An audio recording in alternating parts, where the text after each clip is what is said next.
Jumpa lagi dengan saya, Edi Wijaya dari Yayasan Wijaya Peduli Bangsa. Tadi kami bersama dengan Bapak Teddy Sudiro, putra dari almarhum Jenderal Herman Saren Sudiro, telah melakukan pembagian sembako di sekitar Monumen Kebulatan Tekad Rengas Dengklok. Di momen ini pada tanggal 16 Agustus 2025, untuk memperingati hari bersejarah di mana pada tanggal 16 Agustus 1945 Bung Karno dan Bung Hatta diculik oleh pemuda untuk diasingkan di rumah bersejarah ini. Di belakang kita ini adalah rumah bersejarah pada tanggal 16 Agustus 1945. Di sana pemuda ingin Bung Karno dan Bung Hatta segera memproklamirkan kemerdekaan Indonesia. Jangan menunggu pemberian dari Jepang. Maka disepakatilah pada tanggal 17 Agustus akhirnya diproklamirkan Hari Kemerdekaan Indonesia di kediaman Soekarno, Jalan Pegasan Timur, Jakarta. Nah, untuk itu kita langsung ngobrol dengan Bapak Teddy Sudiro. Selamat siang Pak Teddy, apa kabarnya? Selamat siang juga. Wah, ini Pak sehat ya. Alhamdulillah. Ya, Pak Teddy ini sebenarnya saya tahu Pak Teddy ini setiap tahun 16 Agustus pasti hadir di sini untuk memberikan bagi-bagi sembako dan juga untuk memperingati napak tilas dari Bapak tercinta Ya. di Monumen Kebulatan Tekad Rengas Dengklok. Boleh ceritakan sedikit nih Pak Teddy, apa pesan Bapak pada satu almarhum Bapak? Sebelum beliau selalu mengajak saya untuk melihat daripada Rengas Dengklok supaya anak-anak muda ini mengerti dalam sejarah kemerdekaan Indonesia. Untuk penerusnya supaya mereka tidak lupa daripada generasi muda sekarang yang mungkin sejarah kita sudah dilupakan. Makanya ayah saya sebelum meninggal, dia pesan supaya setiap tanggal 16 Agustus meneruskan daripada pembagian sembako ini diteruskan sampai saya juga tidak ada. Makanya saya bertekad setiap tanggal 16 Agustus selalu memperingatkan ke Rengas Dengklok buat warga Rengas Dengklok. Itu Pak Teddy lakukan sejak tahun berapa? Saya semenjak ayah saya meninggal 2010, saya penerusnya sampai sekarang tahun 2025 tidak pernah putus. Sudah 15 tahunan ya? 15 tahun dan saya alhamdulillah sehat ya. Kalau kita banyak berbuat kebaikan, membagikan sembako, kita diberikan kesehatan dan panjang umur.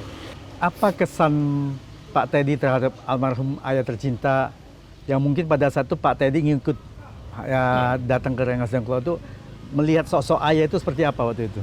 Saya terkesan di hati saya bahwa ini satu kemuliaan yang harus saya lanjutkan demi bangsa kita. Supaya bangsa kita ini mengenang daripada sejarah tersebut. Makanya kita adakan setiap tahun untuk meneruskan daripada prinsip ayah saya itu. Nah, mungkin apa yang menjadi kesan dari Pak Teddy melihat sosok seorang ayah seperti Pak Herman Sudiro itu, kalau dilihat kami yang melihat ya, beliau di televisi kan orangnya nyentrik, pakai emblem-emblem yang banyak, topi, bajunya semua penuh dengan emblem-emblem dan orangnya sangat ramah. Dan saya kebetulan pernah satu kali hadir di rumah di kediaman di Jalan Daksa. Beliau mempersilahkan saya duduk di yang depan itu yang ada bundar itu ya, bundar itu di dalam itu. Dan juga beliau sangat ramah, orangnya sangat menjelaskan semuanya tentang sejarah. Dia membeli taman mini, tanah taman mini, membeli Cilangkap. Itu beliau ceritakan semua dan buku-bukunya dan surat-suratnya, bahkan ada surat dari Presiden Soeharto waktu itu menugaskan beliau untuk membeli tanah taman mini itu ya. Sama Cilangkap. Nah, sama Cilangkap tuh. Boleh ceritakan sedikit nggak kenapa sampai bisa dipercaya Pak Harto waktu itu? Karena waktu itu sosok ayah saya memang sudah dari dulu melekat ya untuk menyatukan persepsi ya dengan perpecah belahan kemarin peristiwa G30S.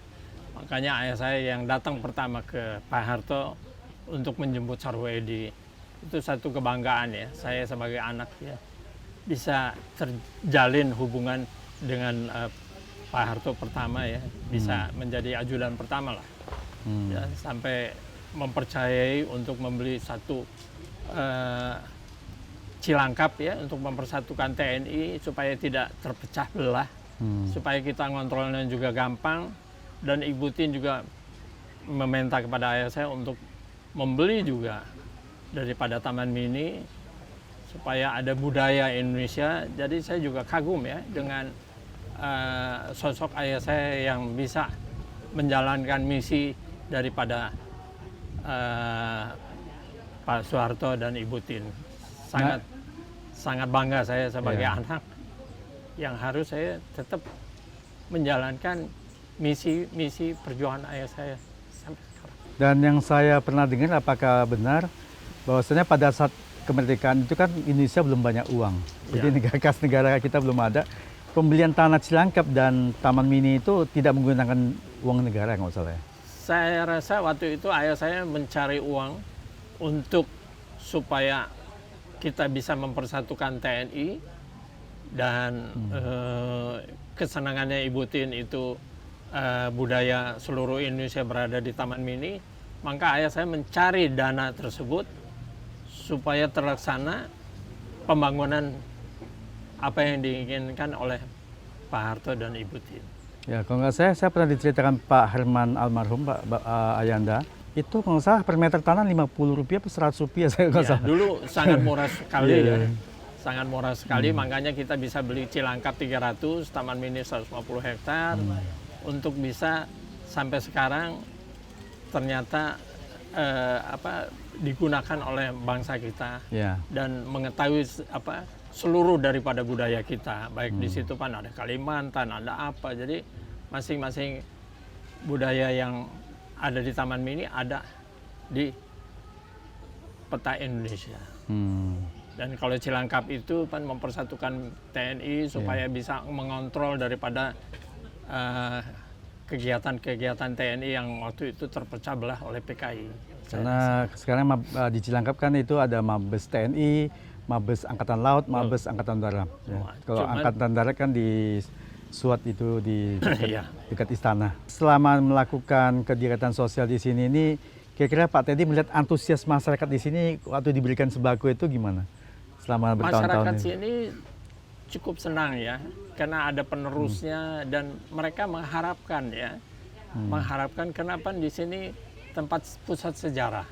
Siapa lagi yang memperhatikan sejarah ini kalau bukan daripada generasi-generasi yang mengetahui sejarah ini. Mungkin anak-anak sekarang suka lupa dengan sejarah. Dia ingat kemewahan, bahwa padahal kemewahan itu tidak bisa berguna buat akhir hayat kita. Kalau ini kan kita dikenang oleh masyarakat dan didoakan supaya kita panjang umur dan sehat. Ya, itu yang paling penting ya. Itu yang paling penting. Dan saya melihat dari almarhum Herman Saren Sudiro yang lebih amanah menjalankan pesan beliau itu, saya lihat Pak Teddy Sudiro. Ya, saya ini merasa bangga ayah saya, dan saya harus meneruskan daripada cita-citanya ayah saya. Siapa lagi yang untuk meneruskan? Jadi satu-satunya anak yang saya pernah ngikuti, jadi saya harus meneruskan. Tidak ada lagi selain saya. Itu semoga Tuhan memberikan usia yang panjang, umur panjang kepada supaya Pak Teddy. Pada tahun-tahun berikutnya saya masih bisa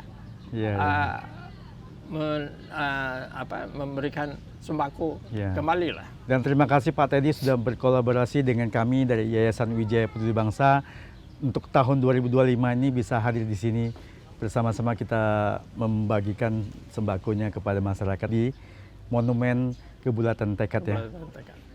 Dan saya juga mengucapkan banyak terima kasih atas bantuan dari yayasan, atas terselenggaranya ini, supaya kita ke depan makin lebih akrab lagi terhadap masyarakat sini dan tidak dilupakan. Itu aja. Ya, supaya pokoknya masyarakat generasi muda jangan lupakan sejarah. Itu aja saya rasa. Sobat Yayasan Wijaya Peduli Bangsa, itulah tadi obrolan saya dengan Bapak Teddy Sudiro, salah satu putra dari almarhum Jenderal Herman Saren Sudiro.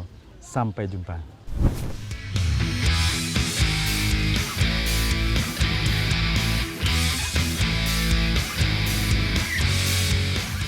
16 atau 15? 15. Kok di sejarah di sini bilang Ya, sejarah 15, 16 makanya kita mau apa bersihin.